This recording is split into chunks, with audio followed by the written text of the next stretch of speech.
বাইরে খুব বৃষ্টি হচ্ছে। আর ওয়েলকাম টু আওয়ার চ্যানেল, আপনারা দেখছেন রান্নাঘাট। আজকে আমাদের রেসিপি বৃষ্টির দিনে ভিন্ন স্বাদের চিকেন কষা। চিকেন কষা বানানোর জন্য প্রথম আমি টক দইটা দিয়ে দিচ্ছি। এবার তাতে হলুদ গুঁড়ো দিয়ে দিচ্ছি, লঙ্কা গুঁড়ো দিয়ে দিচ্ছি, ধনে গুঁড়ো দিয়ে দিচ্ছি, জিরার গুঁড়ো দিয়ে দিচ্ছি, পেঁয়াজ বাটা দিয়ে দিচ্ছি, রসুন বাটা দিয়ে দিচ্ছি, আদা বাটা দিয়ে দিচ্ছি। এবার কিছুটা পরিমাণ সরষের তেল দিয়ে দিচ্ছি। এবার এটা আমি ভালোভাবে ম্যারিনেট করে নেব।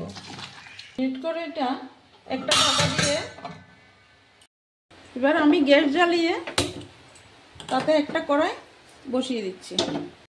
চিকেন কষাতে ফোড়ন দেওয়ার জন্য একটা বাটিতে আমি লবঙ্গ, এলাচ, দারুচিনি, শুকনো লঙ্কা, তেজপাতা, গোলমরিচ নিয়ে নিয়েছি। কড়াই গরম হয়ে গেল, আমি তাতে কিছুটা পরিমাণ তেল দিয়ে দিচ্ছি। আমি ফোড়নে শুকনো লঙ্কা দিয়ে দিচ্ছি, তেজপাতা দিয়ে দিচ্ছি, এলাচ দিয়ে দিচ্ছি, লবঙ্গ দিয়ে দিচ্ছি।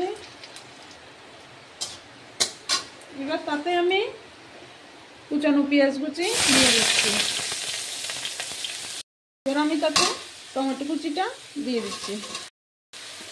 তাতে আমি একটু হলুদ গুঁড়ো দিয়ে দিচ্ছি, কাশ্মীরি লঙ্কার গুঁড়ো দিয়ে দিচ্ছি। মশলাটা ভালোভাবে কষানো হয়ে গেল। এবার আমি তাতে আধা ঘন্টা আগে ম্যারিনেট করা মাংসটা দিয়ে দেব। এবার একটু নেড়ে দেব।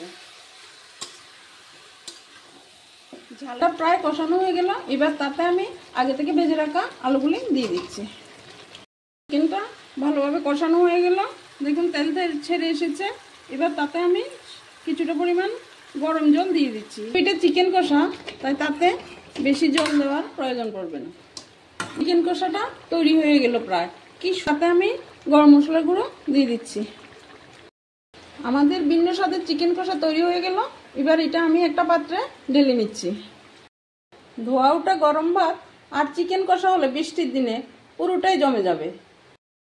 গরম এখন তুই ধরতে পারবি না, আমি একটু খাইয়ে দিচ্ছি। দেখুন মাংসটা কি সুন্দর চিকেনটা সিদ্ধ হয়েছে। মা দুর্দান্ত হয়েছে।